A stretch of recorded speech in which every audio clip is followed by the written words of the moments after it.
Parfois, le vrai défi, c'est pas d'en faire plus. C'est pas d'aller plus vite, c'est pas de forcer. Parfois, le vrai défi, c'est pas de performer ou de prouver. Parce que ça, en fin de compte, on sait faire. Ça, on y est préparé. On est même formaté à ça.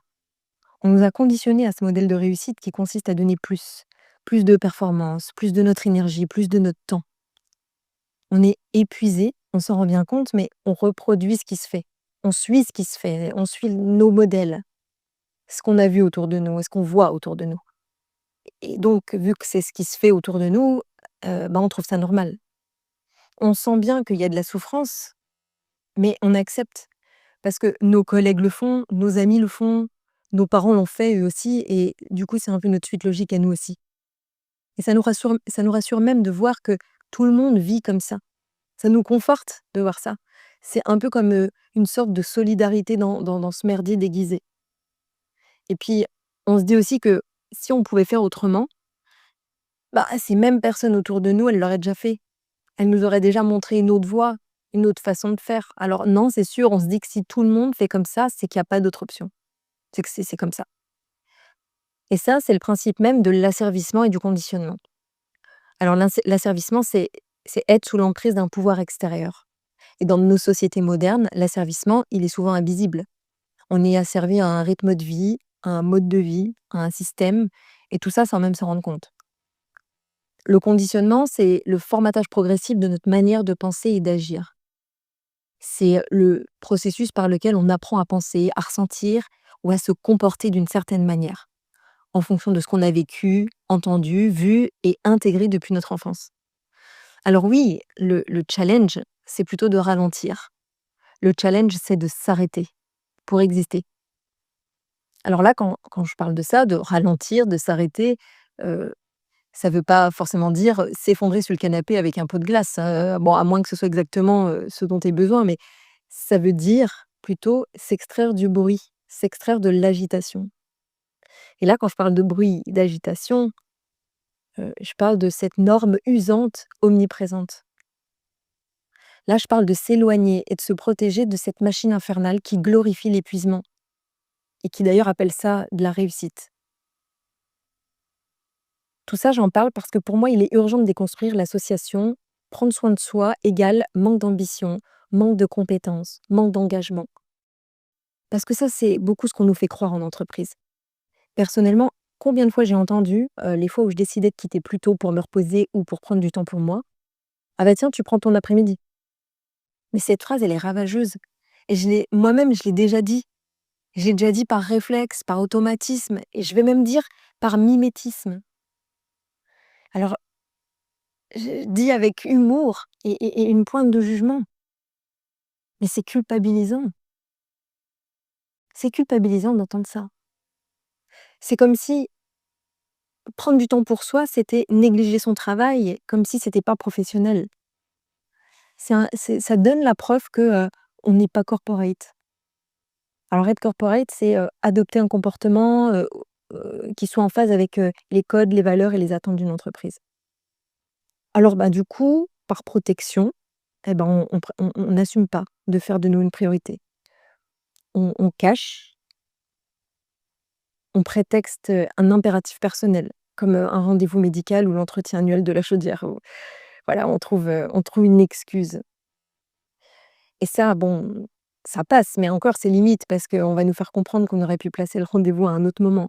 Mais on cherche des subterfuges, des stratégies, des mensonges pour, nous protéger du jugement et de certaines étiquettes dévalorisantes. Alors au pire encore, hein, on passe même pas par ces options-là et juste on prend pas du temps pour nous. On encaisse, on enchaîne, on passe notre temps à vouloir gagner du temps et il suffit d'observer. Dès qu'on a 10, 20, 30 minutes devant nous, on se demande comment le rentabiliser. On se demande comment en faire une demi-heure efficace. En fait, on a fait du gagner du temps un graal, un objectif. Chaque minute qui passe dans notre journée, on se demande comment gagner du temps. Tout ce qui peut nous faire gagner du temps, on prend. Alors, c'est chouette, ça dépend de ce qu'on fait de ce temps gagné. Mais en fin de compte, on oublie dans tout ça ce qui donne vraiment de la richesse au temps. Parce que ce qui donne vraiment de la richesse au temps, c'est l'ennui, le vide, l'espace qu'on se permet. Eh ben non, ce qu'on fait, c'est que ce vide, on le remplit tout le temps et on le remplit à ras-bord. On le remplit de tout, de rien. On comble en permanence. On remplit chaque instant, chaque minute.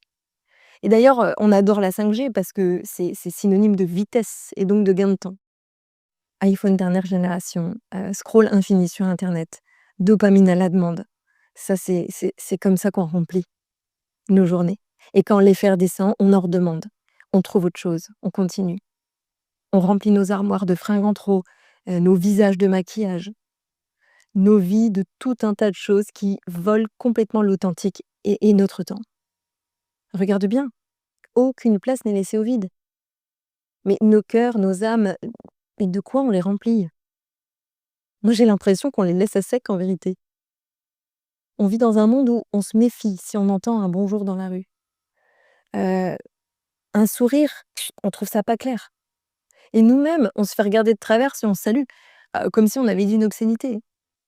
On passe du temps à construire notre image, notre paraître. On est attentif à chaque mèche de nos cheveux. On n'ose pas parler de peur de pas être pertinente.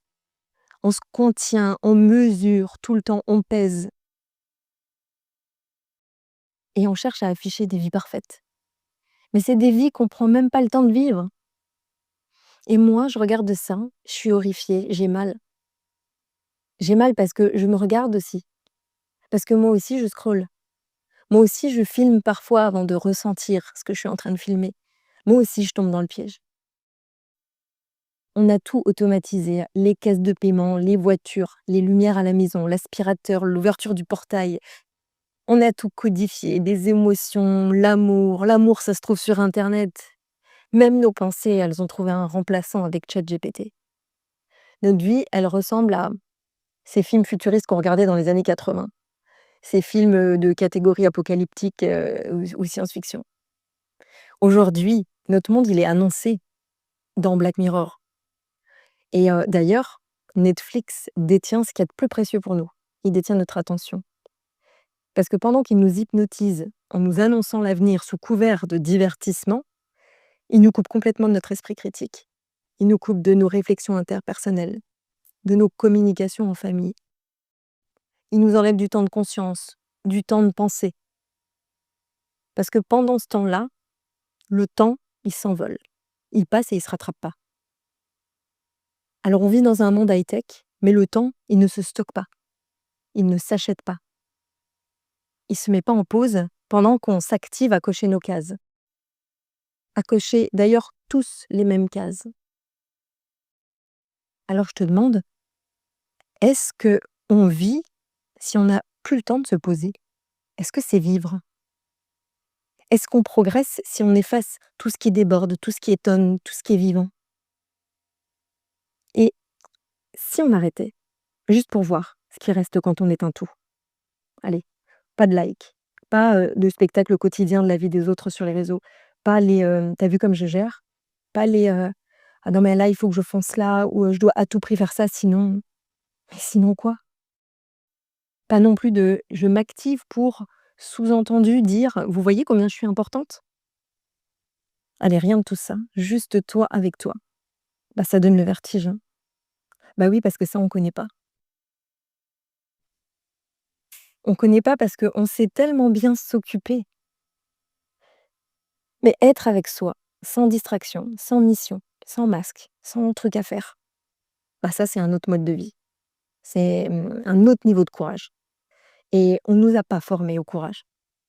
Non, on nous a appris à nous adapter. On nous a appris à obéir.